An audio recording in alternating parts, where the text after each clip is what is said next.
Sojojin Iran sun sake wani faifan bidiyo da suka nuna yadda makami mai linzami na kasar Iran ya sauko da jirgin saman Amerika marar matuki MQ Reaper 9 drones a cikin sararin samaniyar Iran.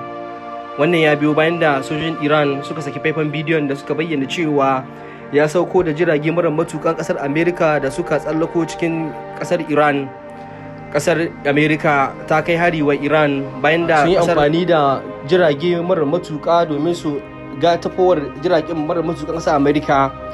Iran ta tayar da missile masu gudun walƙiya domin ta sauko da jiragen marar matukan kasar Amerika MQ Reaper 9 drones. Shugaban kasar Amurka Donald Trump ya bayyana cewa kasar Iran ta sauko da jirgi mai dirar angulu na kasar Amurka a cikin mashigin Hormuz. Ministan harkokin wajen kasar Iran Abbas ya bayyana cewa kasar Amurka da ta kwashi kayayyakinta kusa ga yankunan Iran. Wannan ya biyo bayan da sojojin Iran suka sauko da jirage mara matukan kasar Iran. Ministan harkokin wajen kasar na Iran ya bayyana cewa duk wani hari da Amerika ta kawo lalle za mu mai da hari.